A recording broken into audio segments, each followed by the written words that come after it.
Welcome to CertifyMe. In this video, we'll explore the learning path experience with CertifyMe. A learning path is a structured sequence of courses, modules, or milestones designed to guide learners through their educational journey. For example, let's check out Learning Path for Digital Marketing Pro course. The course is divided into 4 modules in the order: content marketing, followed by search engine optimization, then email marketing, and finally, social media marketing. And each module consists of different sublevels of completion.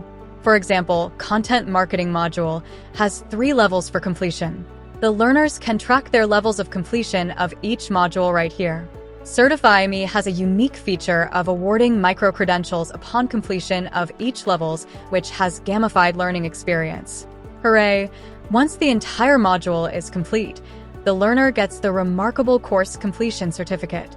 Similarly with CertifyMe, you can customize the learning path of your course, tailoring to match the best learning experience for the learners. Happy certifying!